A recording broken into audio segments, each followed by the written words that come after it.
Stickler for time. The clock shows exactly 4 o'clock, and I will bring this subcommittee to order. Today, we welcome the Secretary of the Department of Housing and Urban Development, the Honorable Scott Turner, a Big Ten champion from a long time ago. Mr. Secretary, thank you for appearing before this subcommittee to discuss HUD's fiscal year 27 budget request. This is your second appearance before us, and I look forward to hearing about the progress you've made in the past year reforming HUD's programs and putting the department on sounder footing. We share a common goal: constraining costs, promoting housing affordability, and serving our most vulnerable citizens. HUD's fiscal 27 request is $62 billion in new budget authority, a reduction of about $15 billion below the enacted fiscal 26 level. A significant portion of the proposed savings come from eliminating programs like CDBG, home, and self-sufficiency initiatives, programs that enjoy strong bipartisan support among our members.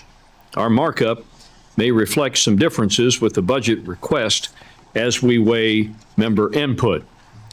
The bulk of the HUD budget is in rental assistance programs serving more than 5 million households.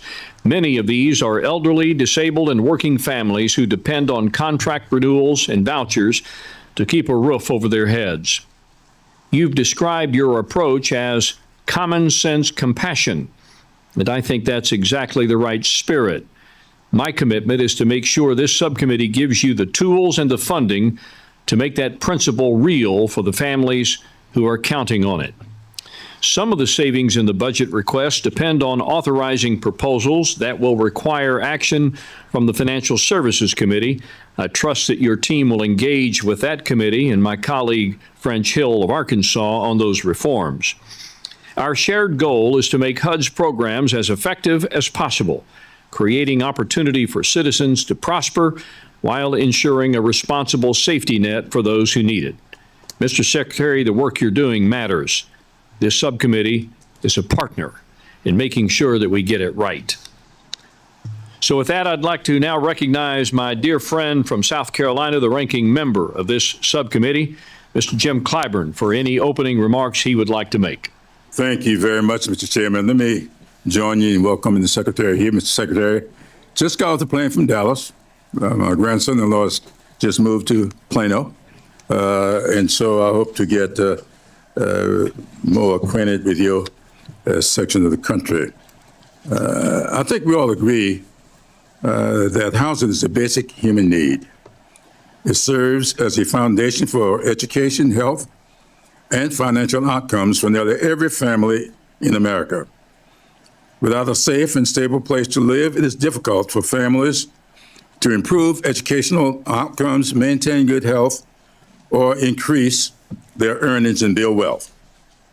Across the country, more than 771,000 people are experiencing homelessness, and 75% of low-income renters spend more than half of their income on rent. According to the Center on Budget and Policy Priorities, more than 17 million low-income renters need federal rental assistance but do not receive it. This includes more than 4 million seniors and 1 million people with disabilities, and more than 5 million families with children. Despite these challenging realities, your department's 2027 budget request proposes to cut HUD funding by nearly $11 billion. In order to achieve such draconian funding levels, your budget proposes to eliminate programs that help families achieve self-sufficiency, build wealth through home ownership, and construct new housing.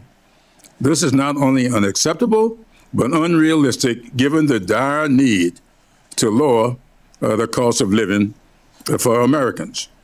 Your budget request also includes so-called reforms that would shift HUD program costs onto low-income residents. This doesn't help families who are already working multiple jobs to become self-sufficient. Instead, it creates chaos, financial uncertainty, and pushes these families into more severe trade-offs. A choice of feeding your family, paying for medications, or paying rent. Lastly, I would be remiss if I did not highlight the cuts to fair housing enforcement and your department attempts to deregulate long-standing civil rights laws. Mr. Secretary, let's remember the long and painful history that led to the creation of the Fair Housing Law. The Federal Housing Administration, banks, and insurance companies literally drew red lines on maps around neighborhoods where they refused to provide home loans and insurance to otherwise qualified home buyers. I'm not relying on research here. I served on 3 of the predecessor boards to what is now Bank of America, and I chaired our Community Reinvestment Act committee. So I'm telling you what I know, what I experienced, and the hard job I had on that board getting them to change their ways of doing business. I think we had some success, but not enough.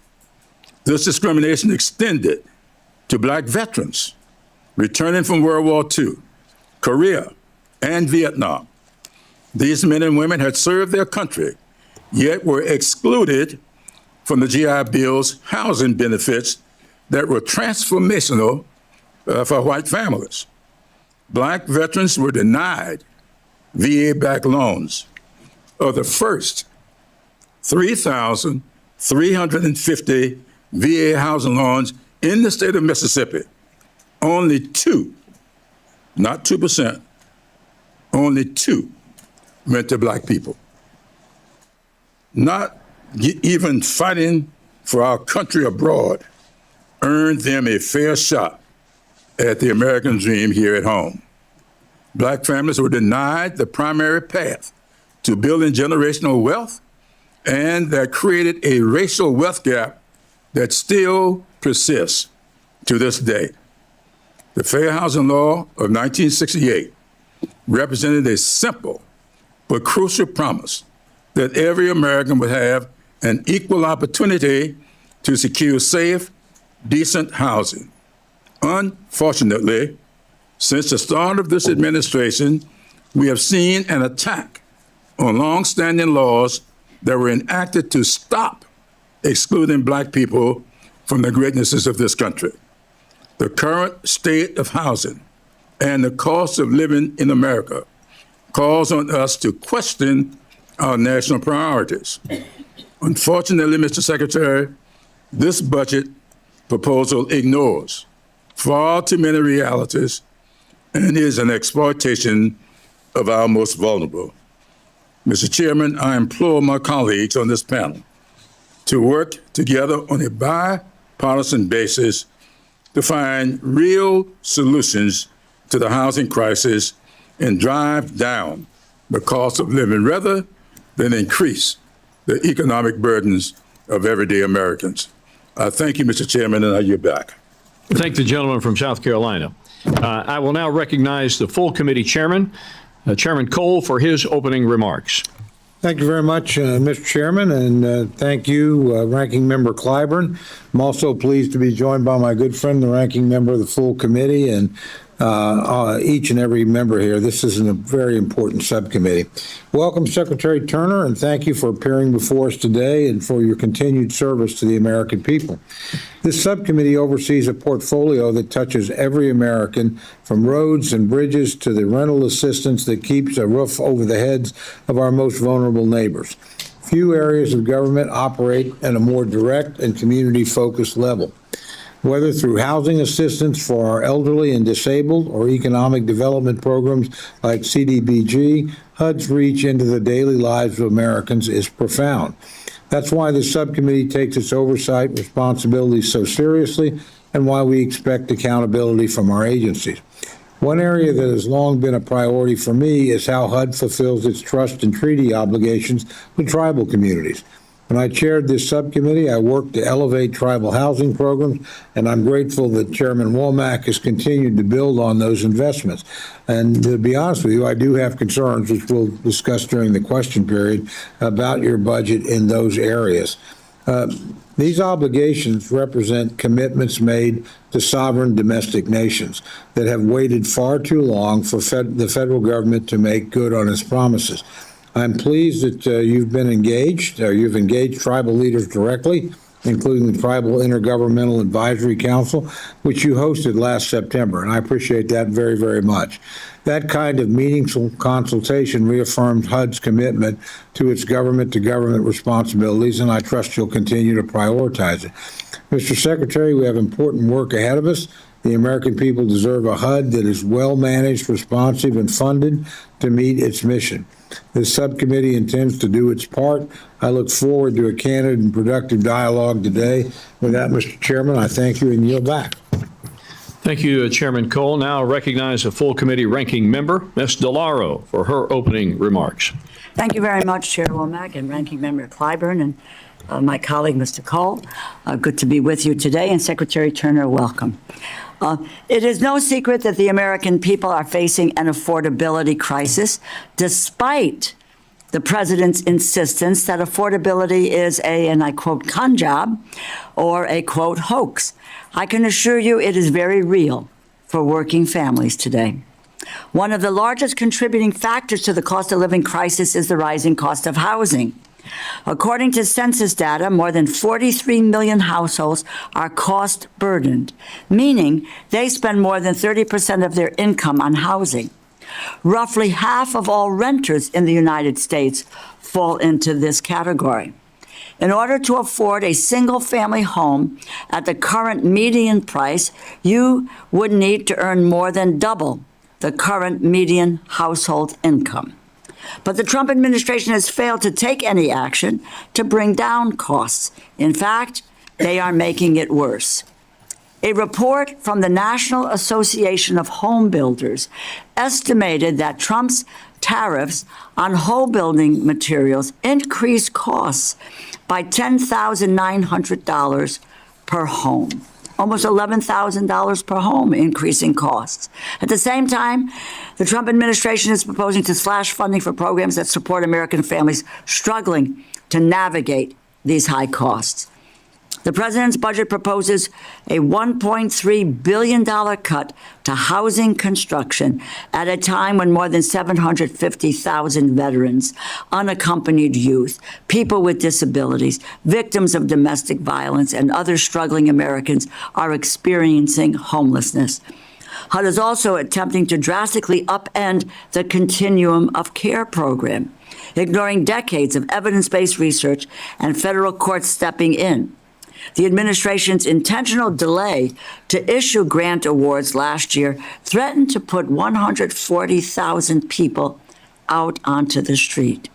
That does not inspire confidence in this administration's ability to make positive changes moving forward. The president's budget proposes eliminating community development block grants, one of the most widely used HUD programs entirely. Mr. Secretary, you note in your testimony that this is because of objections to DEI, equity officers, and an equity lens. Really? You plan to eliminate the entire program, strip more than 1,000 mayors, governors, local leaders of federal support for street, water, and sewer improvements because you do not like the word equity? How will that help to make life more affordable? This program supports local projects like the City of Tucson's residential rehabilitation program, a lead hazard removal program in Missoula, Montana, and residential radon testing in Indianapolis. These are not partisan projects that push an agenda. They're investments that support our communities and our constituents. You know, the American people do not need more culture war talking points. They need relief from high costs. Instead, the Trump administration is adding pressure on families, on American families on all sides. They are pushing costs up through tariffs and pulling back aid through cuts. It is the worst of both worlds. The president's budget proposal, if enacted, would evict tens of thousands of seniors, veterans, and people with disabilities, even as more than 771,000 people are experiencing homelessness across this country. At a time when millions of Americans are struggling to afford even the most basic necessities, the Trump administration's plan is to make the situation even worse. Working families deserve leadership that looks after their interests, not just the billionaires who can afford to buy an audience with the president. I look forward to your testimony, Mr. Secretary, and to hearing your answers to our questions. I thank you and I yield back. I thank the gentlelady from Connecticut. Mr. Secretary, your prepared comments will be inserted into the record. Right now, we will give you an opportunity to briefly summarize those comments before we go to our Q&A part of the hearing. Okay. And so at this time, I would recognize you for 5 minutes. Well, thank you, Mr. Chairman. I really appreciate that. And all the distinguished members of the subcommittee, Ranking Member Clyburn, Chairman Cole, Ranking Member DeLauro, thank you all for having me. I appreciate this opportunity to testify on the President's 2027 budget and what it means for the Department of Housing and Urban Development. At HUD, we remain focused on a simple principle. The American dream of home ownership must be within reach for all Americans. That requires affordability, stewardship, and a shared duty between HUD and Congress. Taxpayer dollars are finite, but our responsibility is not. The President's proposal reflects that approach. It reins in wasteful spending, stops the ballooning of federal welfare programs, and continues HUD's mission, our mission-minded focus on serving the American people. The budget proposes to end the Community Development Block Grant Program, which was created to revitalize urban communities but has lost focus and often supports activities like equity officers in Chicago, Equity Lens Framework in Denver, and requirements in Massachusetts tied to DEI initiatives. Ending CDBG allows us to focus funding on results that are directly impacting housing affordability. The President's proposal also reinforces HUD's commitment to the statutory intent of the Fair Housing Act, rather than on activities that are anything but fair. We will continue to enforce the law as written because fair housing is about equal rights and not extra rights. On homelessness, the data is very clear. By the end of the Biden administration, HUD spending on continuum of care surged more than 50%, yet street homelessness rose 20% since 2020. Despite record funding, communities reported record homelessness. Since serving as secretary, I've raised concerns about the Housing First approach, which fails to address underlying causes of homelessness, such as substance abuse and mental illness. Housing First feeds a homeless industrial complex that simply warehouses the homeless. Compassion requires results, not just resources. And HUD will focus on addressing root causes and pathways to self-sufficiency instead of trapping Americans in government dependency. The President's plan reinforces HUD's commitment to stewardship of taxpayer dollars and prioritizes that serve our nation's most vulnerable people. The budget secures $30 million for the Melania Trump Foster Youth to Independence Initiative. There are roughly 20,000 young Americans who age out of foster care annually, and nearly 1 in 4 experience homelessness soon thereafter. I have heard directly from foster youth, they are not asking for handouts, they're asking for tools to become and achieve independence. They're fighting to stand on their own 2 feet, help their peers break the cycle, and build brighter futures for themselves. Earning a paycheck is indeed empowering, getting a handout is not. That is why the President is proposing work requirements of at least 20 hours per week, along with 5-year limits for able-bodied Americans in HUD's rental assistance programs. This helps individuals graduate from government assistance and makes room for vulnerable Americans on the wait list. The budget also includes $160 million for Federal Housing Administration contracts to help Americans access affordable and sustainable home ownership opportunities. Across HUD, we are strengthening program integrity. In December, we published the FY25 agency financial report that uncovered over $5 billion in potential payment errors under the Biden administration. This is unacceptable. Accountability is not optional. It is a fundamental to public trust. We're also making HUD more efficient by relocating from the Robert C. Weaver Federal Building to Alexandria, a move that reflects a broader commitment to modernization. The Weaver Building had deteriorated beyond cost-effective repair, with more than $500 million in deferred and delinquent maintenance and over $22 million in annual operating costs. By relocating, HUD is saving taxpayers hundreds of millions of dollars while providing employees with a safe and collaborative workspace. The budget also secures $30 million for our program integrity initiative, also known as Project HUD's Unified Grant System, which will build on HUD's subrecipient reporting pilot to support data analysis to identify improper payments so we can better combat waste, fraud, and abuse. Under this administration, HUD has delivered. Since January 2025, HUD has supported home ownership for over 1.2 million American households, with more than 70% being first-time home buyers. That is what focused, disciplined policy can achieve. The President's plan builds on that progress. It brings discipline to federal spending and regulation, strengthens accountability, and reinforces HUD's mission. We'll focus on results at HUD and not just rhetoric. This vision positions HUD to lead a renaissance of housing revitalization, one that increases supply, expands access, and delivers real opportunity for the American people. It's my privilege to share this vision with you today, Mr. Chairman and distinguished members. I look forward to our discussion.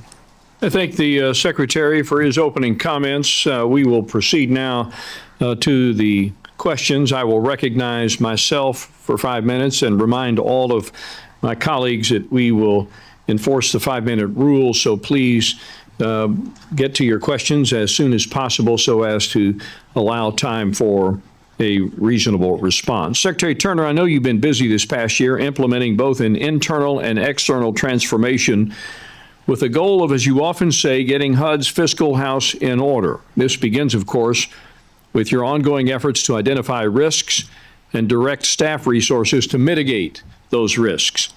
These efforts will help ensure that HUD can successfully deliver rent subsidy payments, maintain mortgage operations, and execute grants. The work your team has undertaken won't be easy, and it cannot be more important. What can you tell me about these programs and payment integrity efforts? Well, yes, sir. Thank you, Mr. Chairman. We're very excited at HUD. You know, we came in, there was a lack of financial controls, and during the Biden administration, there was really a negligence as it pertains to stewardship. And so Irv Dennis, who is our CFO, this is his second tour at HUD, he and his team have done a tremendous job, as I mentioned in my opening statement, with HUD's Unified Grant System, which will help us to be very transparent and hold PHAs accountable, especially at the subrecipient level. And so this is a revolutionary dashboard, if you will, to bring all of our systems into collaboration so that we can track where taxpayer dollars are going and make sure that they are held accountable and achieving the mission that they're supposed to achieve. And so we're excited about Project HUD and the innovation and the new technology that we've never been done before. And this pilot is almost done and ready to be deployed, hopefully by the end of the fiscal year, to help not only HUD, but really across the agencies in our government as it pertains to good stewardship. Yeah, in particular, I know I'm interested, and I'm sure all of my colleagues are interested in how this work will bring additional transparency into how public housing agencies, the PHAs, use their funds.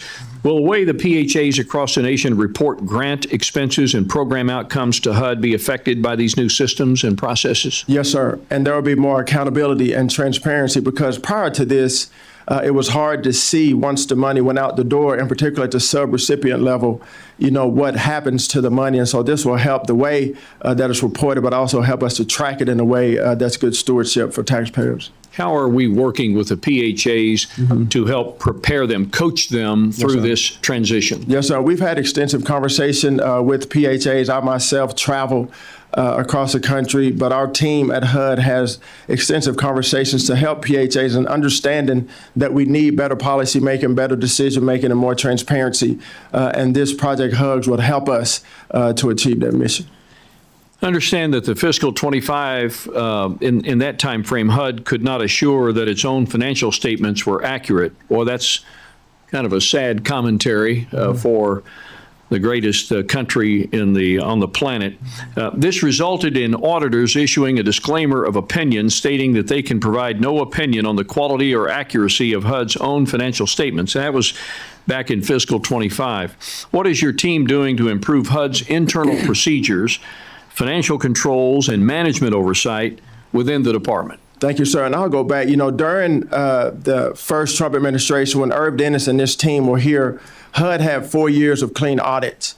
But unfortunately, during the Biden administration, there was a lack of proper stewardship and negligence as it pertains to the finances at HUD. And so Irv and his team have been working tirelessly to make sure that we get back in compliance, to make sure that we have a clean audit. And they have assured me that in the coming months that we will have a clean audit. But really, we were trying to clean up what happened in the previous administration, which, we're not afraid of. We want to make sure we're good stewards over taxpayer dollars. And so better days are coming as it pertains to stewardship of taxpayer dollars at HUD. I know my time is about out, but Secretary Turner, HUD has indicated it wants to shift the continuum of care program away from housing first toward models that emphasize self-sufficiency, transitional housing, and wraparound services like job training and addiction treatment. As HUD prepares to release a new funding notice on June 1, can you kind of walk us through very briefly the evidence and research that informed this policy direction and how HUD plans to measure whether that new approach is actually reducing homelessness over time? For sure, sir. The Housing First model is a failed model. It's been around, as you know, for years, and homelessness is at an all-time high with record funding. And so we have to run a new play. We have to do something different, not just housing people, but really getting to the root cause of homelessness, mental addiction, drug addiction, mental illness, and help people to get transformed and healed and back to a life of self-sufficiency. And we will include the wraparound services and the collection of data to make sure that it is efficient and achieving the results we want. Thank you. I yield now to the ranking member, Mr. Clyburn. Thank you very much, Mr. Chairman. Mr. Secretary, was there an administration before the Biden administration? Indeed. What administration was that? The Trump administration, sir? How many clean audits you had? 4. Trump administration, sir? 4.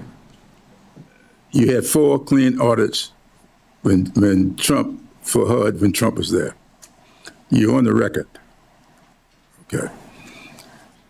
This question's coming back again. Now, you say in your budget or your proposal that states and local governments are better positioned to serve their communities than CDBG. Last I checked, CDBG is a block grant that goes to the states, isn't it? Sir, CDBG has not accomplished the mission that it's supposed to accomplish. There are some Will you please answer the states question? that have used CDBG for its intended purpose, but at large, CDBG has not been used overall for what it's intended to be used for, as I made record of and notice of in my statement. Well, I'm asking you again, who makes decisions on how CDBG money is spent? Yes, sir, it is the states, but the money is coming from the federal government. So if it's not used properly, then the states are not using it properly. I'm asking the question. Indeed. Yes, sir, and the results have spoken for themselves.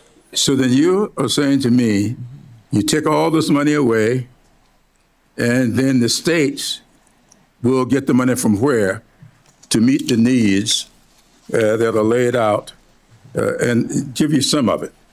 In 1 year, unsheltered homelessness rose by nearly 7% overall, but increased by 19% in largely suburban communities, but 18% in rural areas.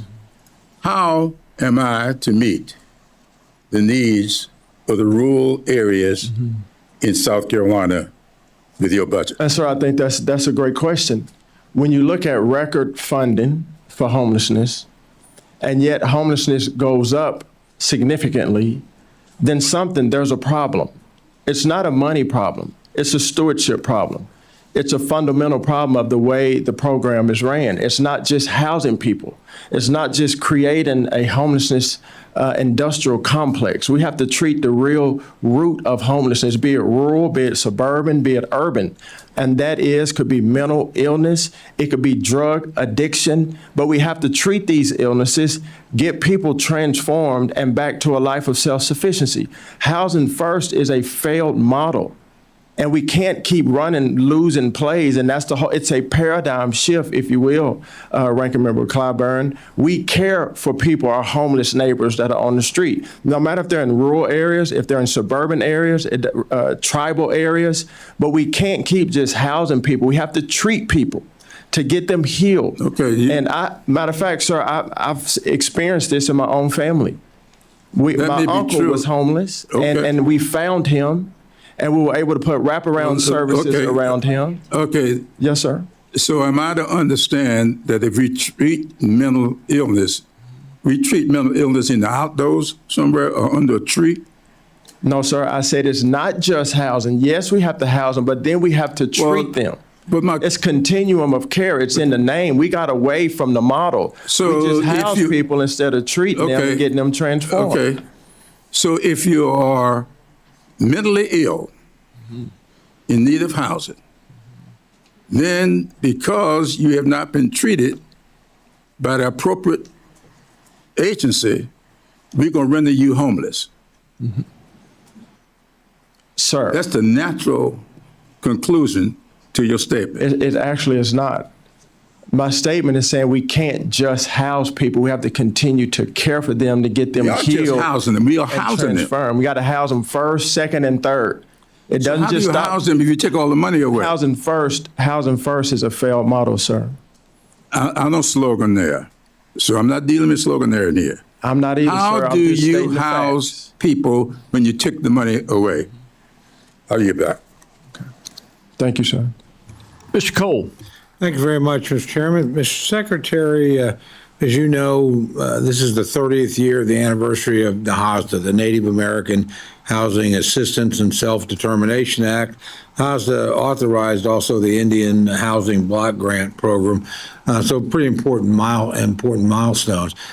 When I was fortunate enough to chair this subcommittee, I just asked our committee staff to go back and look what was the percentage of the HUD budget devoted to Native American housing when we passed the HOSDA, and what was it today? And we found, of course, the absolute number had gone up, but it had dropped pretty dramatically as a percentage. It's not a large portion of the budget.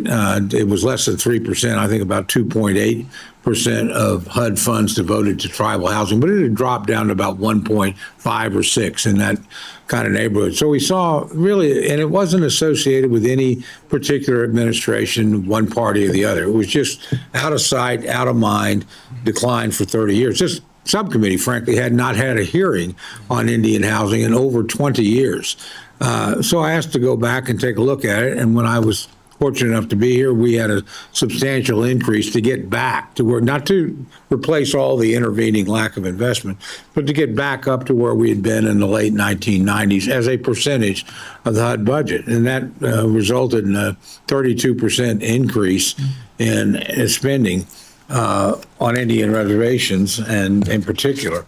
So right now, the budget that you're bringing before us would basically undo that. I mean, we would drop from about $1.35 billion in FY26 to $887 million. So that's a 34% reduction.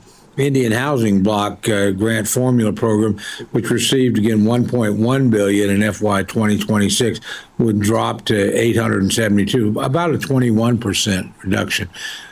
Did we make so much progress that we could afford those kind of reductions in literally a couple of years? Well, thank you, Mr. Chairman. As you know, we are maximizing the budget that we have. And as you know, I'm very supportive of our tribal nations, both in the first administration, having traveled to many of our tribal nations, and also in this one, having also traveled.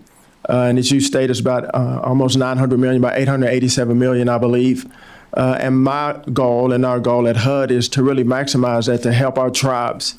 We have made significant progress, and I know there's work to be done, and we'll continue to make progress. But you do have my commitment that whatever budget is appropriated, that we will maximize that to help our tribal nations. Well, I appreciate that, and I believe that you will do that. I don't have any doubt about it. But it's important for this committee to remember that the power of the Appropriations Committee is here, and we will make those decisions. And I can assure you, we're not going to sustain cuts of that kind of magnitude in these programs. And again, I know you submit a budget to OMB. They have their concerns. I recognize that. We work with them as well. Yes, sir. But your job is to defend the budget that you're given. So, again, I respect that. I will just tell you up front, we're not going to have those kind of cuts in tribal housing grants. And I suspect that'll be true in some of the other areas that this committee on a bipartisan basis will expect. So you're actually a lucky guy. You're probably going to walk out of here with more money at the end of the day than you walked in with. And a lot of people aren't going to be able to say that. But again, I recognize your job, but I want you to understand the reality.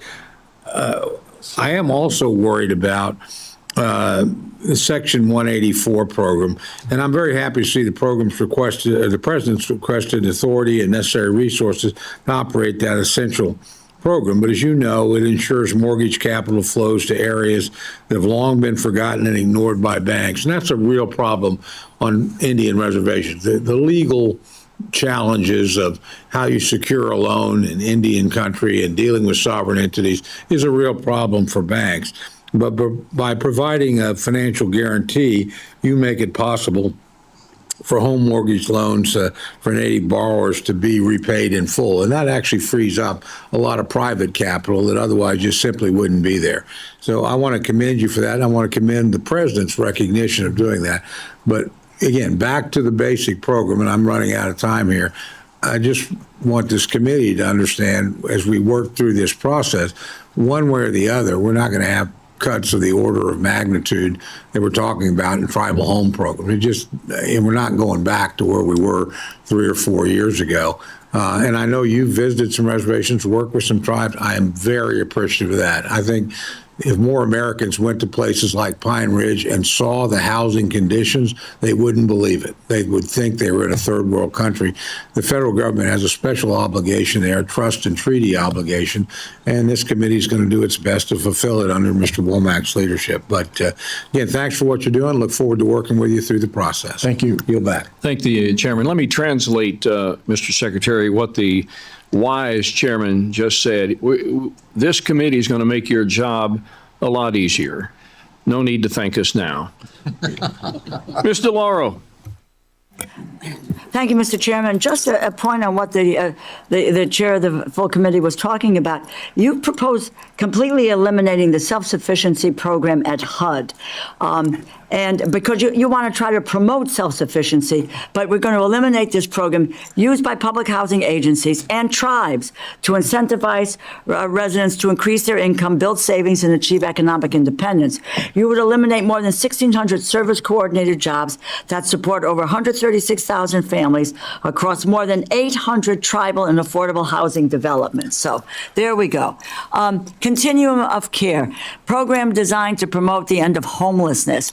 It is the homeless assistance program authorized to pay for permanent, supportive housing. Not going to ask you to comment on any litigation regarding 2025.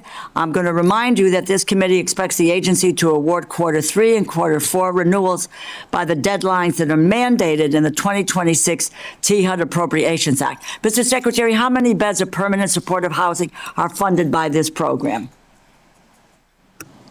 Well, thank you, Mr. DeLauro. I really appreciate that. I need a number because I'm going to run out of the time. Housing First model, as you said, and as I said before, is indeed a failed model. With all due respect. And we need to change the way that we approach homelessness. The answer to the question is it's roughly 170,000 beds of permanent supportive housing funded by the program. How many permanent supportive housing beds are proposed to be eliminated in the fiscal year 2027 budget request? Ma'am, I believe that we'll be able to serve more people. It's gonna in the be way that we, 170,000 are people. proposing to do COC. Do you know how many formerly homeless people could lose their housing under this budget proposal? What are you saying? I'm asking you, what can you tell us? How many formerly homeless people could lose their housing under your budget proposal? What I can say is that we'll be able to serve more people. Okay, it's estimated to be more than 217,000 people, including children, who currently rely on continuum of care funded housing that would not be continued under this proposal. Mr. Secretary, do you know what is the fastest growing population among people experiencing homelessness is? Ma'am, what I do know is that we have record funding and we have Tell record me about the homelessness. fastest growing population among people experiencing homeless. This is your job to know I'm here that. to listen. My job is to make sure that we're actually serving the people that are homeless. Let me That's just my say, job. the answer is 146,000 seniors who are experiencing homelessness in the most recent data. As many as 40% of people assisted in permanent supportive housing funded by the Continuum of Care program are older adults who were formerly homeless and now have achieved some stability. Do you know which communities would suffer the most permanent supportive housing losses if COC, Continuum of Care, is eliminated? Well, ma'am, I think a lot of communities are suffering right now under the Housing First model, to be honest. Well, let me just answer the question. It is primarily rural and suburban communities where more than 50% of beds are paid for by federal dollars. Let me just tell you, my colleagues might be interested in this. In Oklahoma, 100% of permanent supportive housing beds are paid for by federal funds. 98% in Arizona, 98% in Montana, 82% in Kentucky and Indiana. So people can understand the supportive services component of supportive housing. Can you provide some examples of these supportive services? Well, ma'am, what I can provide is that when I came into HUD, I learned that we had almost 800,000 people that were homeless with record funding. Okay. And that the Housing First model was not But do you taking know care what of this. services? Do you know what And services? as secretary, my job is how do we take care of more homeless people to get them treated But and tell transformed? us what services, so that you don't know the answer to that. It's case management, childcare, employment assistance and job training, life skills training, mental health services, outpatient health services, substance abuse treatment services, transportation and utility deposits. Permanent supportive houses increases housing stability, decreases arrest and jail stays, decreases time spent homelessness or in shelters, decreases the use of the emergency room, increases outpatient mental health and addiction treatment, and frankly, most important, improves people's quality of life. You provide no evidence that your proposal will work, but we know for certain that you're going to push thousands of people out of stable housing, and it's just really unconscionable that communities will pay the price. Eliminating permanent supportive housing is foolish. It is more expensive in the long run, fails our most vulnerable constituents. I yield back. Mr. Rutherford. Thank you, Mr. Chairman. Mr. Secretary, it's great to see you. And I want to highlight a comment in your written remarks where you said compassion requires results. Yeah. And not just resources. And I could not agree more with that.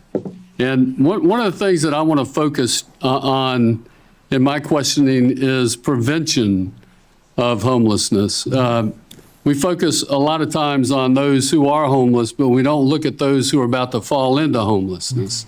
And so I want to focus on housing affordability and whether enough housing is being built to meet demand. Builders, I can tell you, builders and housing providers continue to raise concerns about construction costs, permitting delays, and regulatory requirements that have slowed development and as a result made projects much more expensive. In fact, in Florida, we are also seeing significant growth in build-to-rent housing with more than 13,000 new single-family rental units currently under construction in cities like my hometown of Jacksonville. So my question is, how is HUD working to reduce those regulatory barriers and help increase the supply of attainable housing for our working families out there who risk falling into homelessness? And then secondly, how does HUD view the role of build-to-rent communities and how that plays into increasing housing supply and/or expanding housing options in fast-growing states like Florida? Yes, sir. Well, thank you, Congressman Rutherford. I appreciate that, and it's good to speak with you again, sir. You know, as I've traveled and as you've alluded to, as you talk to industry experts and you talk to builders and developers, the regulatory environment really has crippled the construction and the development industry in our country. Open borders, illegal immigration, all of these things have stifled home building and raised the cost of housing. And so what we've done at HUD is really, you know, take the lead in bringing down the affirmatively further and fair housing rule, which made Washington a national zoning board, and we restored that flexibility back to localities. Localities know their unique needs better than, you know, bureaucrats in Washington, to be honest. And we've also encouraged, as we've traveled around, localities, mayors, economic development corporations to take a look and take inventory of their regulatory environment and see how they can ease that environment so that builders can build and buyers can buy.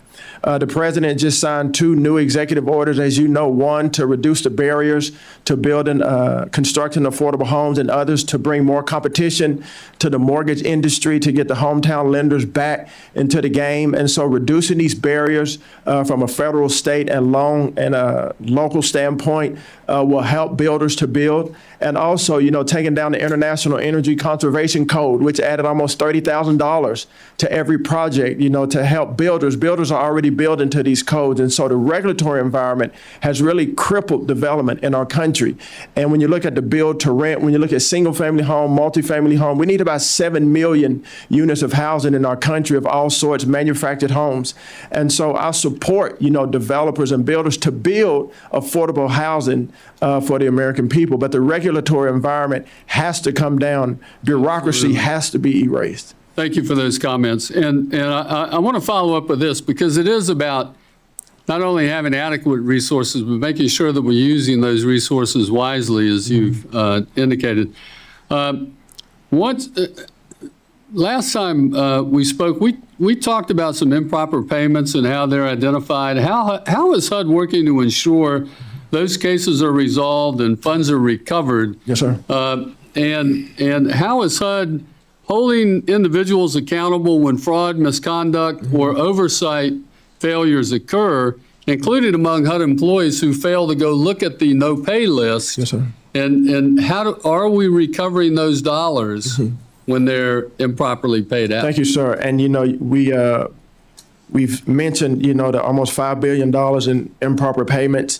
And Irv Dennis and his team, and I met with them, have assured me that they are working very hard to make sure that those things don't happen in days ahead and to hold people accountable. We have Irv and his team have a great partnership with the OIG to make sure that we're going after waste, fraud, and abuse internally and externally. And I will say, sir, you know, that makes me very proud, you know, of our team, political and career at HUD, to make sure that we're being good stewards over taxpayer dollars, because it's my job, you know, as a fiduciary. If I could cut you off, my yes, time sir. about Go to ahead, expire, but I do want to say that I look forward to the improvement in that. Thank you. Thank you. Yield back. Mr. Quigley. Thank you, Mr. Chairman. Mr. Secretary, your testimony, with all due respect, would be entertaining if it wasn't so dark. I've heard of big oil. I've heard of big pharma, the military industrial complex. Today, I've heard of the homeless industrial complex, because yes, the YMCA, the Salvation Army, Thresholds, they're all making small fortunes off the homeless. And that's why we do this, just to keep them operating. If that's how you look at this, you are wildly distanced from reality. Because the same way you're slow rolling us and filibustering us and not answering questions is exactly what the advocates are telling us that you're doing to them. You're slow rolling their application, putting more requirements in them that are only burdensome, and they're having to float money they don't have, and as a result, they can treat less people. So, well, what you can tell them apparently is, well, we're getting you out of this cycle, but not even putting you in the cycle. You know very well that they are trying to provide a continuum of care. And the fact that they're more homeless isn't because they're not doing their jobs correctly, right? Mr. Quigley, I would have to push back on you, sir. Oh, I'm And shocked. say, and this is with respect, sir, but the Housing First model. You can forget that because Housing when First you put model people is- out on the street, we can just. Mr. Chairman, I'm eliminate trying to that. answer. The Housing First model is a failed model. I care about homeless people. You just I care- said earlier the that Housing homeless First model is a house failed them model. first. We found my uncle homeless. He was a veteran. He was beaten. He had a life debilitating disease. And when we found him, we didn't just house him in a veteran's home. We put wraparound services around him But you're to help cutting- treat I'll him. reclaim my time And then. so I've You're- seen this Right. work in my own family. Yeah. And so And when this is not just Yeah. a soliloquy or a phrase. This is actually what I've seen work in my own personal By family. cutting sir. money for homelessness, you're helping them. So let me jump on. You said something else there. It's something like equal rights, not extra rights. Can I ask what group you're referring to for extra rights?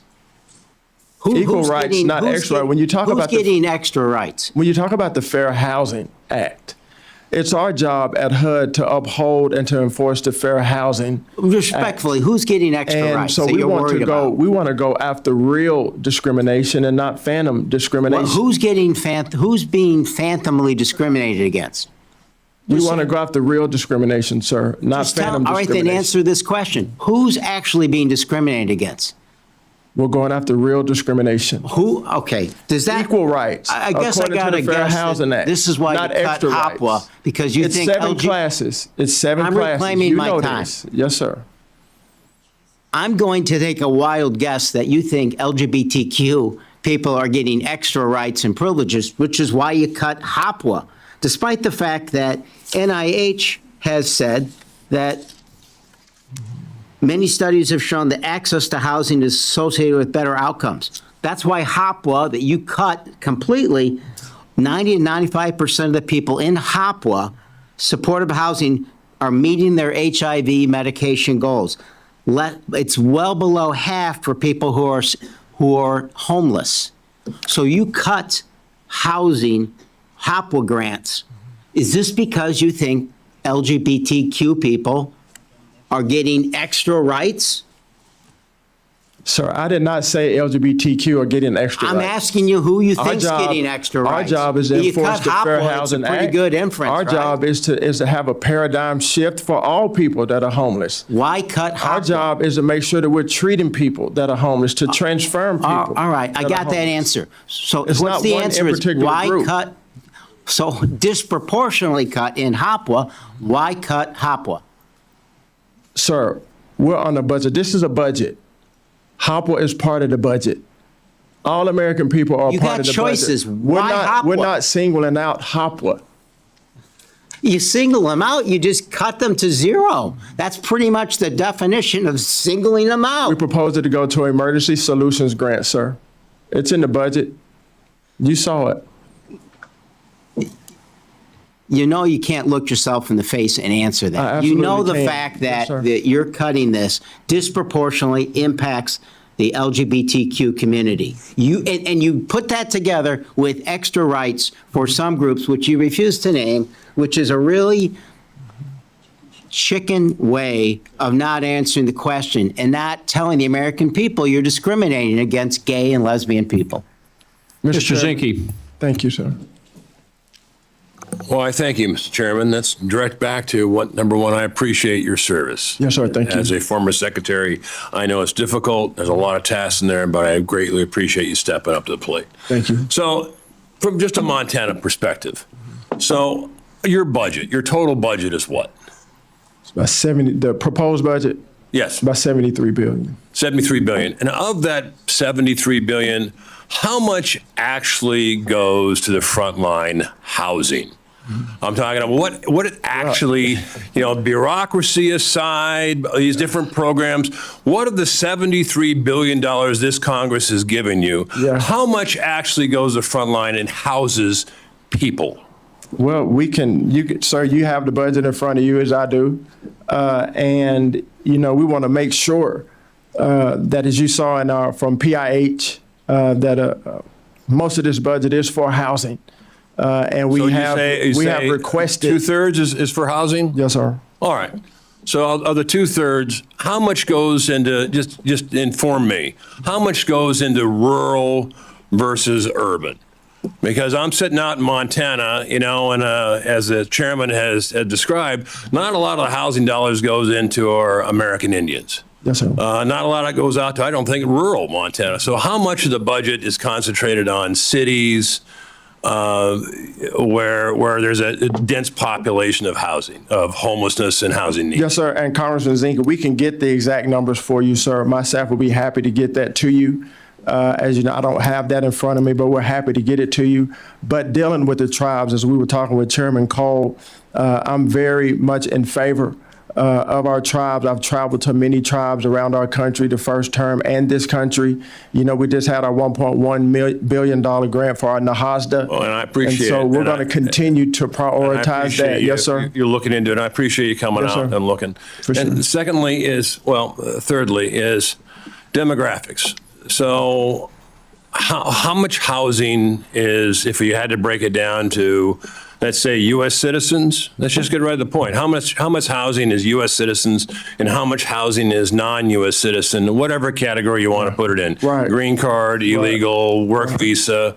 So what do we spend on U.S. citizens? Well, what I can tell you, sir, and that's why we're doing a feverish job of data collection in our MOU with Department of Housing and Homeland Security to make sure that those that are receiving HUD funds as it pertains to housing are indeed American citizens or American eligible citizens tenants. first. Yes, I mean, we if we prioritize have an American abundance citizens. of housing, I would imagine. Yes, sir. It's housing for everybody. But That's it right. seems like we have a deficit in housing. We have a true so it should deficit. be U.S. citizens first. Would Yes, you agree with that? we are prioritizing American people and American people. So only. how do you know? I mean, I've heard, I don't know, because I was not in the administration during this last Biden administration, Mm-hmm. but I understand it loosened up the requirements to be a U.S. citizen. Yes. So how are you making sure they're U.S. citizens? And so, well, one, we took down the mixed status rule.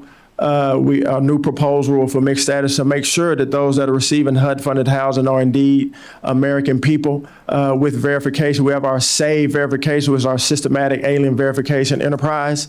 And we have our MOU with Department of Homeland Security to make sure that HUD funds, American taxpayer dollars, are going to house American people. And so the data is very We're important. trying to do the same thing on voting, by the way. Yes, sir. So we both have our challenges. And right now, Mr. Zink, if you would, HUD only serves 1 out of 4 eligible families as it is. And so we want to make sure that American taxpayer dollars are going to serve the American people. Let's shift over to affordability. Yeah. So talking to the contractors out in Montana, they would say permitting is about 40%. But permitting also includes regulation. Yes. They got to include washers that are low energy, that don't actually clean clothes and things like that. And we've taken care of a lot of those under this administration. So permitting is about 40%. Then you got labor, materials. There's not a lot of profit margin when interest rates are so high. Right. So the cost of borrowing money is high, and spending, I would think they would be related. So looking at, if you're trying to get into a house and that's part of your job is to prioritize home ownership. Right. Right. And you got variables. So the things you can change are permitting and interest rates. So in interest rates, the president has said that he would be supportive of a 50-year mortgage. Now, it's a lot of interest on that, but also it lowers payments over time. So is there a position you have on the viability of a 50-year mortgage? Because up front, you have a cost of a house. If you work on permits and you're great, you're going to get maybe 20% approval of that. If we work hard on interest rates, but maybe a payment of a mortgage would be good. You can give it to me in writing if you want. Yes, sir. I'll send it to you. Thanks. Ms. Torres. Thank you, Chair. Broke the mic. We'll send a statement.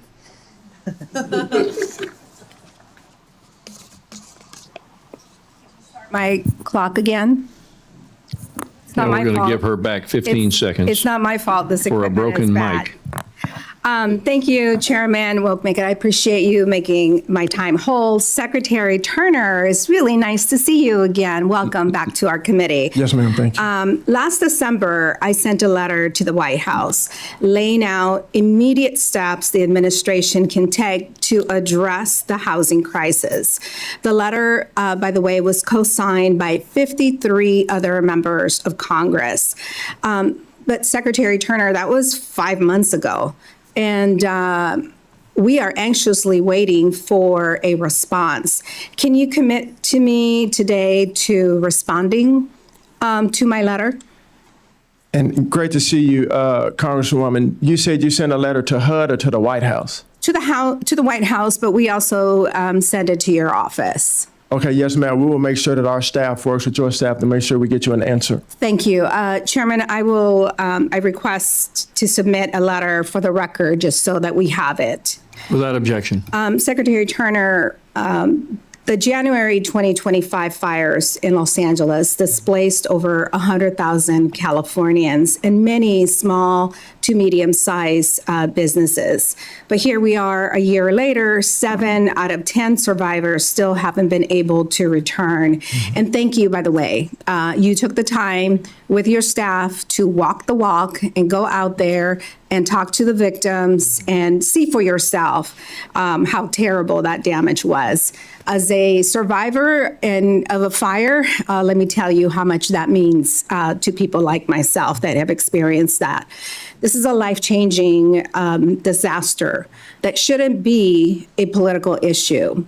Democrats and Republicans led by this committee have time and time again worked with Democrats and Republican presidents to pass supplemental funding to help communities rebuild and recover. The CDBG Disaster Recovery Program, which you oversee, is one of the key pieces for the long-term recovery, providing flexible grants to state and local governments. But in order to have these funds, the first step that is required is that the administration must submit a supplemental request to this committee. But it's been over a year and a half, and this administration has not requested a single dollar of the $34 billion that California needs. Secretary Turner, when Hurricane Harvey struck your home state of Texas in 2017, I voted in support of that supplemental package that included disaster for Texas. And I looked up the vote. Not a single Californian voted against that support, and not a single Democrat voted no. 6 Texan Republicans voted in opposition, to providing that funding, but Democrats did not vote to hold that funding from a state that needed to recover. You and I both know how important CDBG DR grants are for long-term recovery. You've been to these sites, as I mentioned. These communities have already been told by the federal government that, yes, it is a disaster, and yes, they deserve the help. When is the administration going to submit a disaster package for California? Well, thank you, ma'am, and thank you for your question. As you have alluded to, I have been there. We visited Altadena, and we visited the Palisades, and I had an opportunity to talk with the family members and pastors that lost churches, families that lost schools, and these families do want to rebuild, as you know. Yes, but when is the administration Yes, ma'am. going to submit that request? Yes, ma'am. Well, as you know, you all are the appropriators of that. I know, but my question is to you. Yes, ma'am, I understand. When is the White House going to do Yes, ma'am, that? I understand. If you're not able to answer that question today. Well, that's okay. I do have just one thing to say is that, Okay. a lot of, large in part, part of the problem, from what I understand and talking to the locals, is with local leadership. Okay. And the stewardship I of would those like to have dollars an prior. opportunity to Yes, ma'am. discuss with you and your staff at length, since you're not able to give me an answer here today. There shouldn't be any mention of any supplemental like the Iran war, illegal Iran war, without giving California what it needs. California pays $275 billion more in federal taxes than it receives in federal funding. Every single program, every agency in this government is subsidized by hardworking Californians that have been injured, no fault of their own, and they deserve a government that is responsive to them in their time of need. I would also like to include, for the record, a March 2025 and January 2026 request from requesting disaster assistance. Without objection. Thank you, and I yield back to the chair. Thank you. Ms. Bice. Thank you, ma'am. Thank you, Mr. Chairman, and thank you, Mr. Secretary, for being with us this afternoon. HUD provides critical funding and oversees many agencies that are hardworking in addressing housing affordability. A recent example is HUD continues the work that President Trump initiated during his first term when he signed the Credit Score Competition Act into law. Updating credit scores associated with FHA-insured mortgages was long overdue, and I want to thank you for introducing modern credit scoring models that recognize things like on-time rent, utility payments, cell phone payments, et cetera. This builds on the enacted FY26 HUD legislation, which included a pilot program to help affordable housing providers report those rent payments when renters choose to opt in.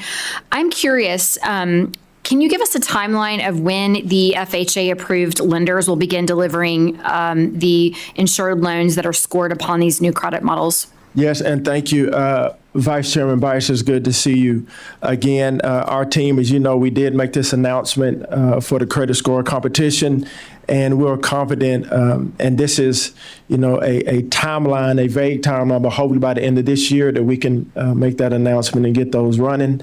But I think this will add not only competition, but help those first-time home buyers to be able to potential to be American homeowners. So we're excited about that. As the mother of a child who just purchased her first home, I appreciate this focus. Young people do need the opportunity to be able to have their credit scores reported on these important things. And so thank you for that. I also want to applaud your work with the First Lady on the Fostering the Future initiative and the budget request supporting this effort. I know you've been traveling across the country, hosting roundtables with foster youth to understand which HUD programs are working and where improvement is needed. And I think those conversations, as you mentioned in your opening statement, are invaluable.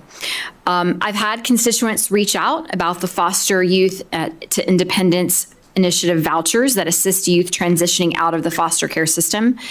And I want to highlight the work of a great organization in my district, Pivot, which serves foster youth ages 12 and up with programs and services focused on stability and opportunity. They have also invested and built tiny homes that are providing stable housing for displaced youth and offering those wraparound services that you mentioned previously.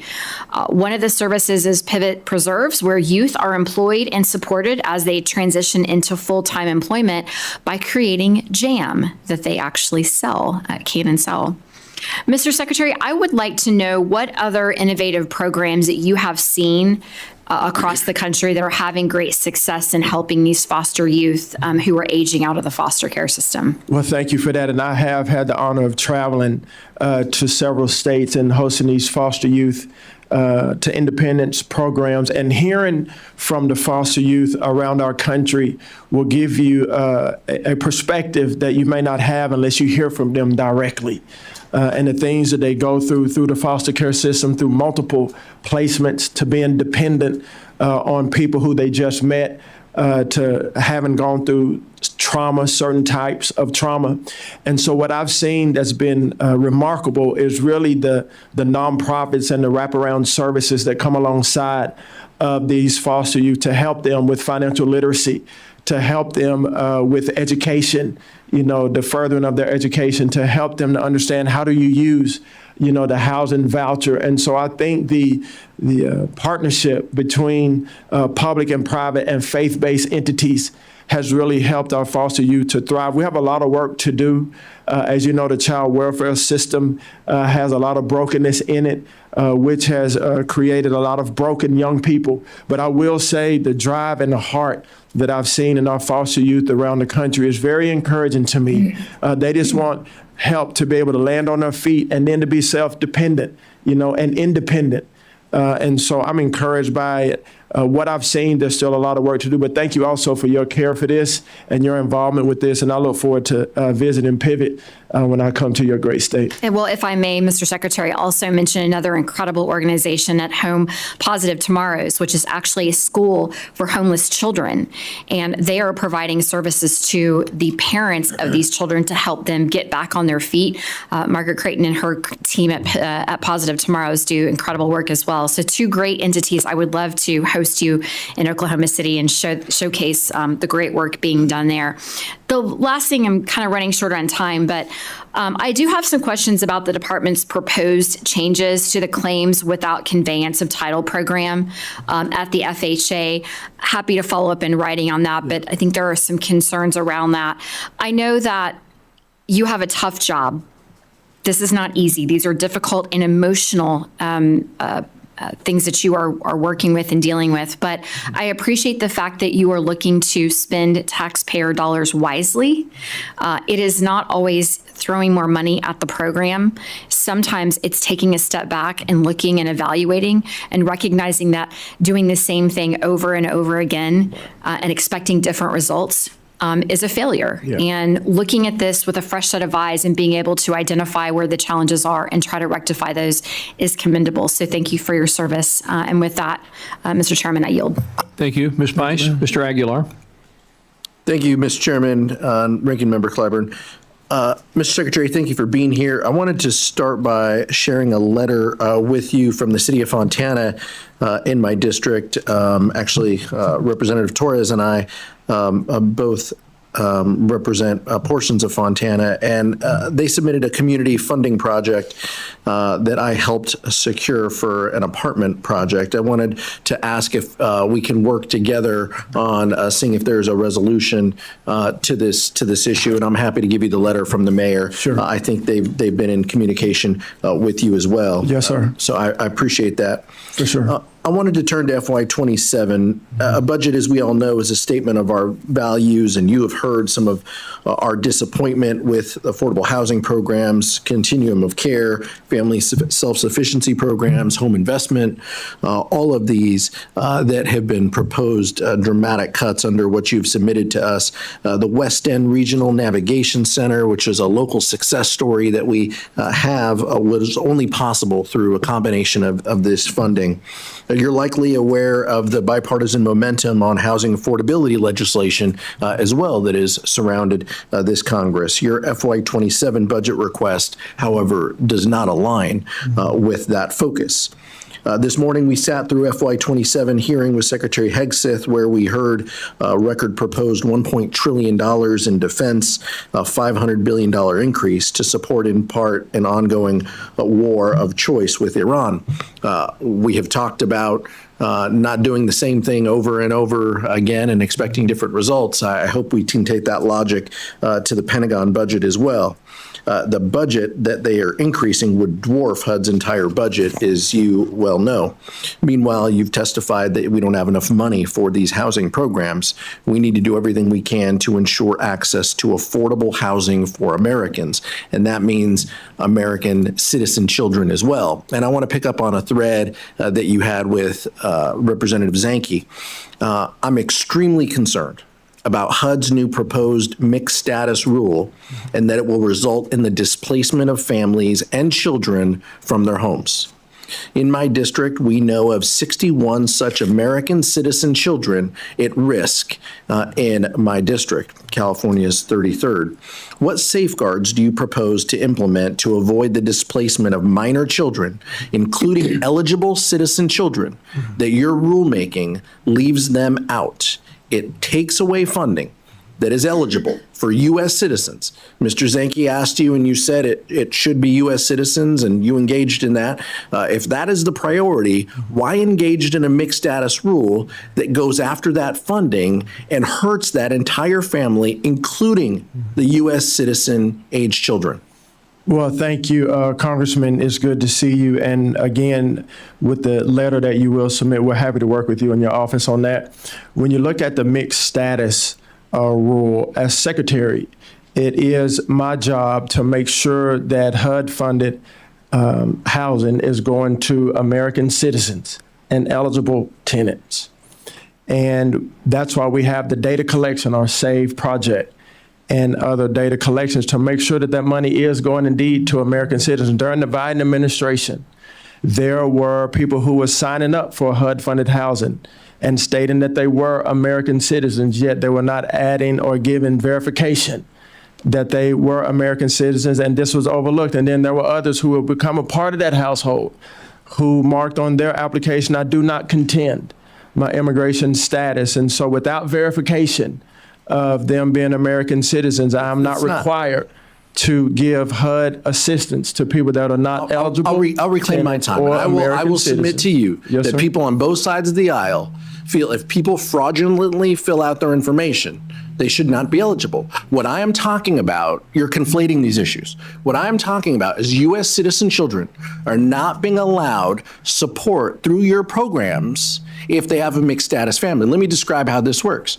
So a U.S. citizen parent with maybe a lawful permanent resident other parent or an undocumented other parent and two U.S. citizen children are how it has been interpreted, and the law of our country has said that you do not penalize those kids, that you provide that support. 42 U.S.C. subsection 1436 states, well, before I read that code, do you believe rulemaking trumps law? Do you believe rulemaking supersedes U.S. law? Well, what I believe, we have to uphold the law and enforce the law. Okay. Yes. Well, U.S. law says if the eligibility for financial assistance of at least one member of a family has been affirmatively established under the program, and then it moves forward, any financial assistance made available to that family by the applicable secretary shall be prorated based on the number of individuals for whom there is eligibility. Why are you not doing what happened in Trump 1.0,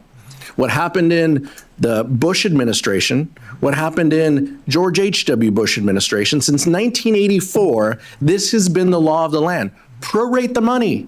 Help the kids. Help the U.S. citizens. Give them resources and support. I'm not asking you to do anything that hasn't been done in other administrations. What I'm asking you to do is follow the law, which supersedes your rulemaking, and do not hold U.S. citizens, children, to a different standard. Do not displace 61 kids in my district because you have a separate interpretation and because you think we just don't have enough resources. The chairman of the full committee said you're going to get the resources. I would encourage you to revisit this rule. Thank you so much.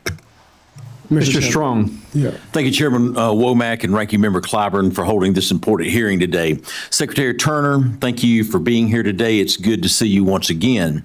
I appreciate your continued emphasis on accountability, fiscal restraint, reducing waste and bureaucracy, and promoting temporary assistance that ultimately leads to self-sufficiency and economic independence. As someone who served 26 years in local government balancing real budgets, I understand every tax dollar matters. As my colleagues have mentioned, accountability is not optional. It is fundamental to maintaining public trust. You mentioned in your testimony that HUD uncovered $1.9 billion in misplaced funds, cut hundreds of millions in wasteful contracts, and identified more than $5 billion in potential payment errors, including payments made to nearly 30,000 deceased tenants. Can you elaborate on how HUD is strengthening oversight while also ensuring these reforms do not unintentionally slow down responsible housing development or create additional burdens for local communities that are already good stewards of federal funding? Yes, sir, and thank you, Congressman Strong. It's good to see you again, sir. As I've alluded to, our CFO and his team are creating a revolutionary system to make sure that we are fully transparent and have accountability as it pertains to HUD funds, both internally and externally. We have a great partnership with OIG to make sure that these things happen, because $5 billion is real money. That's taxpayer money in improper payments. And so if you all have heard me say from my confirmation hearing to my first time here to now, it is our job to be good stewards over taxpayer dollars. And so we're working literally every day to make sure that happens. Thanks, Secretary Turner. I was proud to support House Republicans' effort in the Working Families Tax Cut Act to invest more than $100 billion in opportunity zones nationwide and expand the low-income housing tax credit to encourage greater development of affordable rental housing. Lumber prices, sheetrock prices under this administration is down to pre-COVID pricing. You look at it, if the feds lower the interest rates, we are positioned for a housing boom that we hadn't seen in many years. Another generation can reach the ability of owning their own home. As you mentioned, mortgage rate affordability is improving and median rents are now at a 4-year low. Less government in most cases is better. In almost all cases is better. When building a fourplex, HUD gets involved and creates a more costly effect per door that's built. I think it's obvious in many cases you want less government in this process. You ought to build 20 of these units before HUD ever gets involved. But right now they get involved at the point that you build 4, and that creates additional cost per door. In high growth communities like in North Alabama, time is money. Last year, we discussed how delays in permitting, environmental reviews, and compliance can significantly increase house costs and reduce supply. As a result, in some cases, communities themselves are penalized for failing to spend funds on time, even when those delays are originated with HUD. You committed at that time to improve efficiency in ensuring HUD acts as a partner in project delivery. Can you provide an update on what HUD has done over the past year to streamline permitting, environmental review, and compliance process so communities can build housing faster and more affordably? Yes, sir. And, you talk about the regulatory environment.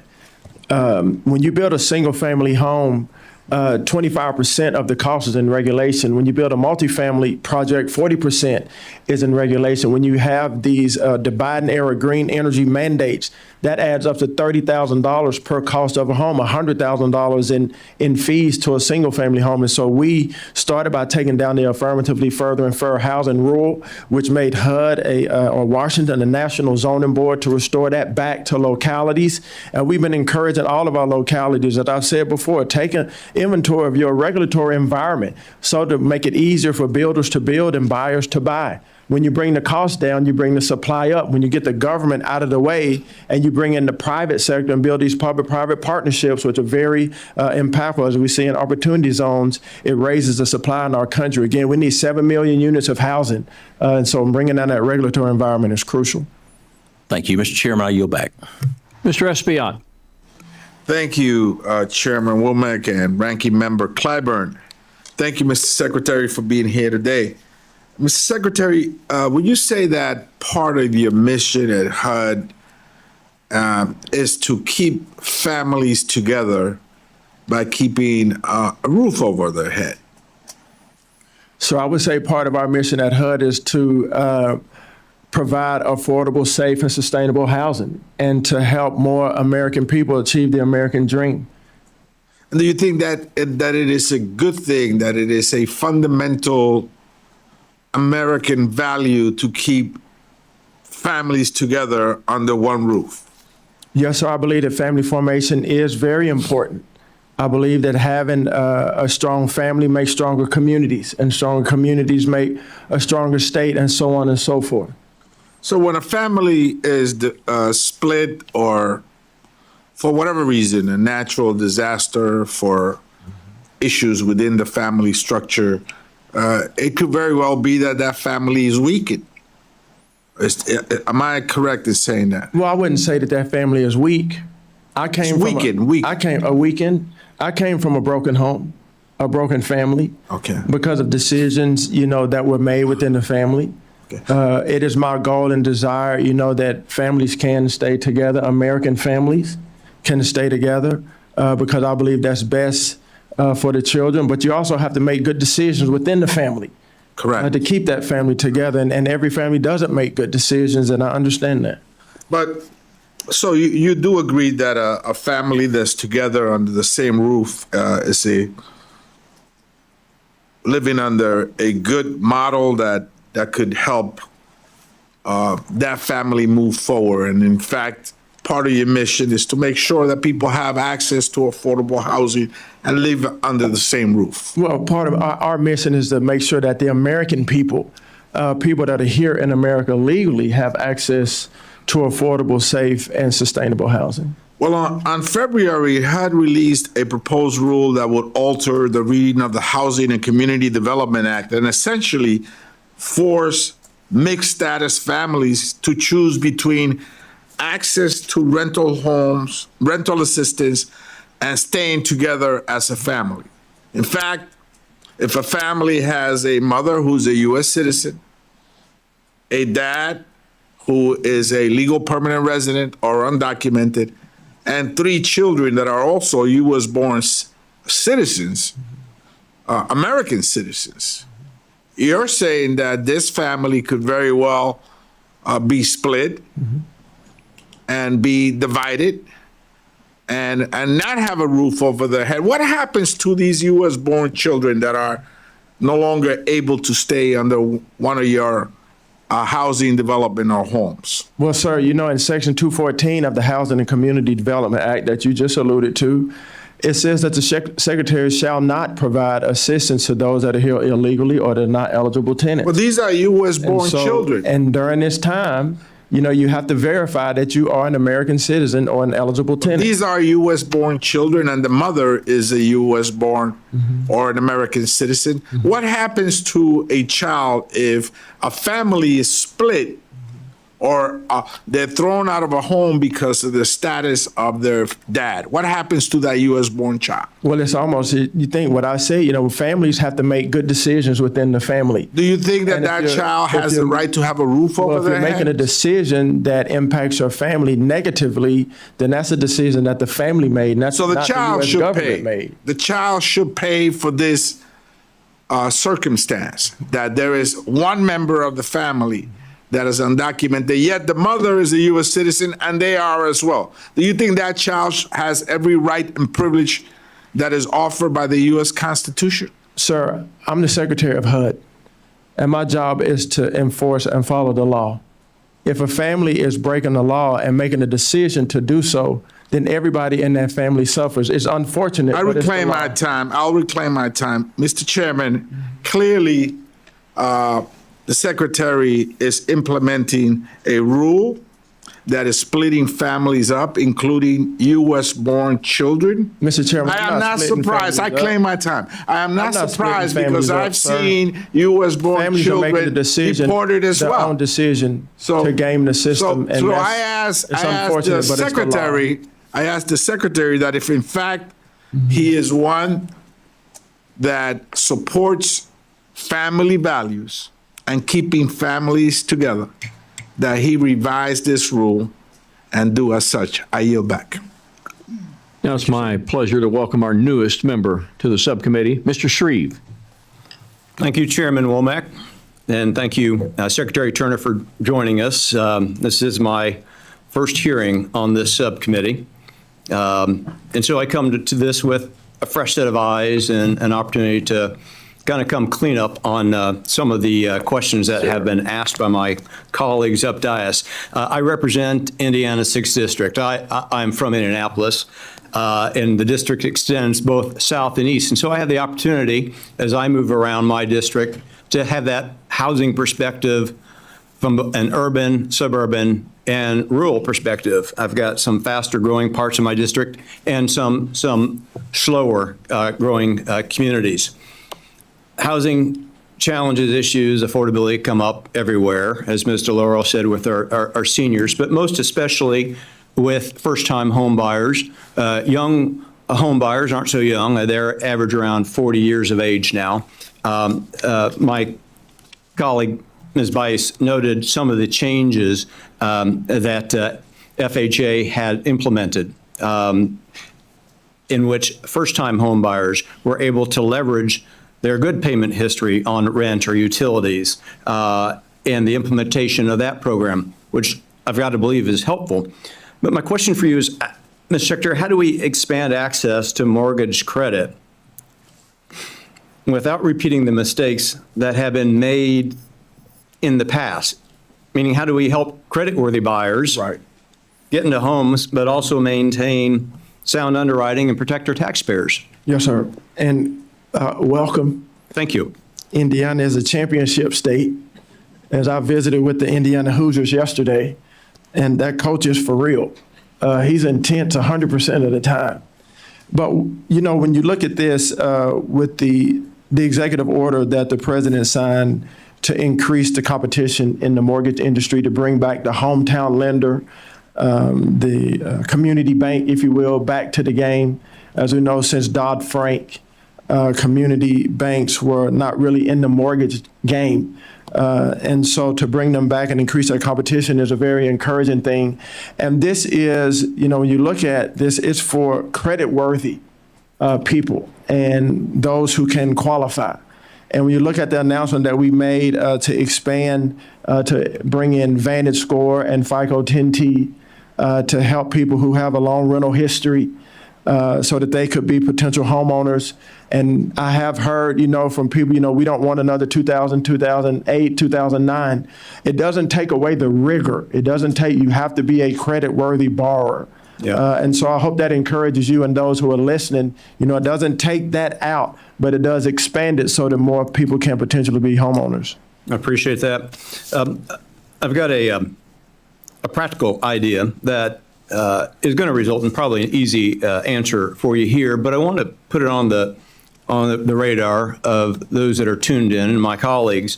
Pattern books have taken hold in Indiana. South Bend, Indiana, has been particularly successful in introducing these, and it plays into issues of cost and the permitting that challenge so much of the provision of housing and housing affordability. In South Bend, the city created a pre-approved set of building plans that help small and medium-scale housing developments move faster. These can reduce soft costs, shorten the permitting timelines, and give builders more predictability.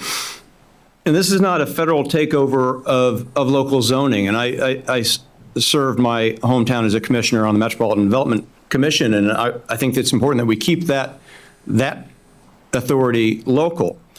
But it's a very practical tool that communities can use to speed up housing production. Mr. Secretary, would you be willing to work with my office on ways that HUD can support local pattern books as these pre-approved plans, especially in communities back home, to increase affordable housing supply and reduce that unnecessary cost? Well, thank you, Congressman. That's why I'm here to be a great listener. And yes, my staff will be happy to work with you and your staff to listen to these proposals because housing affordability is of top of mind for myself, the president, and I know our colleagues here on this committee. I appreciate that. Mr. Chairman, I yield back.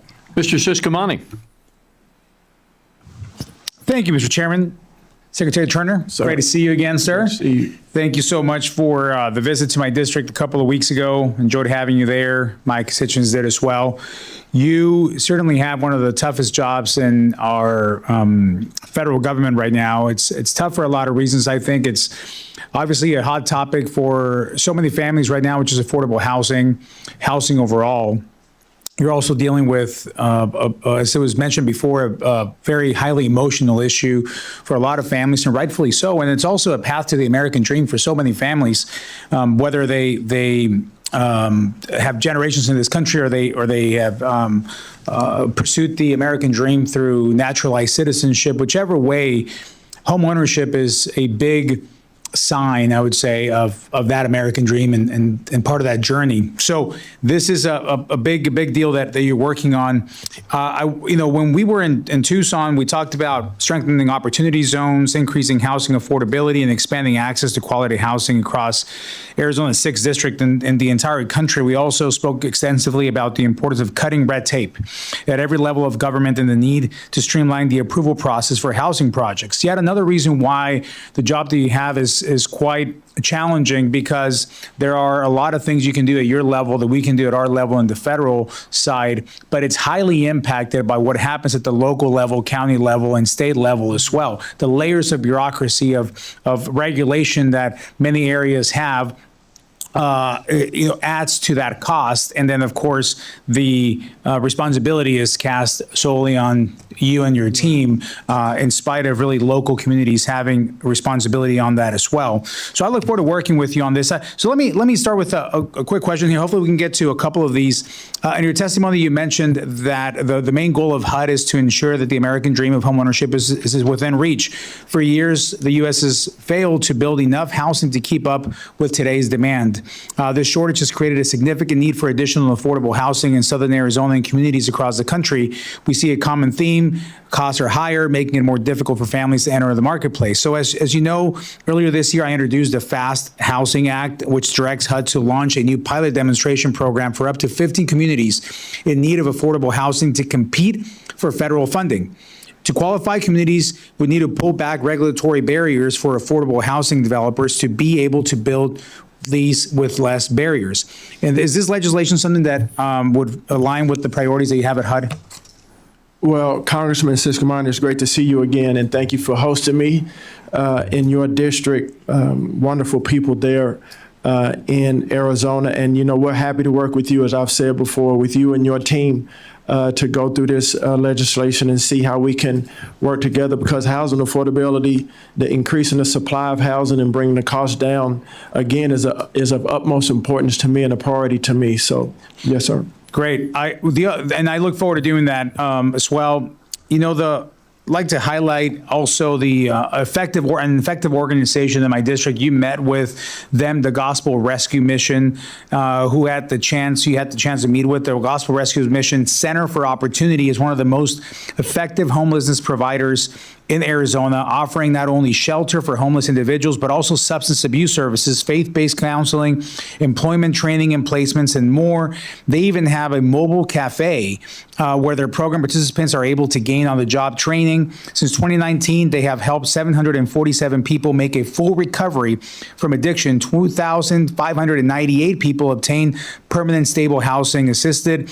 Also assisted 2,138 people with finding a job, and have provided over 1 million meals for those in need, all without a single dollar from the federal government or any entity of the government. Let me say that again. All these results without any help from the federal government. That's one of the main points they stressed. What highlights for me this, and I would just like to get your comment on this, is they can track everything. They know their return on investment on what their donors have given, and from the land that they've been donated and the donations that they have. They're accountable to the person, to the dollar. They know how many meals they've provided on the dot. They can tell you all this. That's not something that we've been able to get in terms of return for investment, the high dollars that are invested in this effort of homelessness and ending it. Can you talk a little bit about the role that a separate nonprofit like this could have in this, and how can we help from where we are in promoting programs like this and duplicating them across the country? Yes, sir. And I was grateful to meet these wonderful people. When you have nonprofits, when you have faith-based entities have been serving our homeless neighbors and people coming out of addiction and other areas of their life. They've been doing that long before the government. And so I think we need to continue to open up the table and open up the door for faith-based entities and other nonprofits that have results like the entity that you described, to bring them in to help. Federal government doesn't have all the answers. We need our private partners and our nonprofit and our faith-based partners to help us to eradicate this issue. Thank you, sir. Chairman, I yield back. Hey, thank you. That completes our round of questions, Mr. Secretary. I'm going to yield to my friend, the ranking member, for any closing remarks he'd like to make. Jim? Thank you very much, Mr. Chairman. Let me thank you for having this hearing, and thank you for the stewardship that you provide this subcommittee. I have been in government service a long time, and I've developed what I call a AAA platform of making governmental services accessible, affordable, and accountable. Those are the 3 A's that I thrive upon. And I know that all of us have opinions, some more strong than others, but I just want to lay out some facts in my closing statement. HUD had a clean financial audit in fiscal years 2024, 2023, 2022, and 2021, and 2020. The 4 years of the Biden administration and the last year of the Trump administration. From 2021, Biden became president in January. 2024, he left the presidency. All 4 years, clean HUD audit. Those are the facts. So I just want us, there's enough to disagree over. Let's not just make up the facts. These are the facts. Are you back? Our time has concluded in this hearing. I want to thank all for being here. There may be some members that would like to submit questions for the record. If you have a question for the record, please submit them promptly so that we can get them to the secretary. I'd like to remind all of our members that we will be back in action as a subcommittee on Monday at 4 o'clock. We'll have Secretary Duffy here representing the Department of Transportation.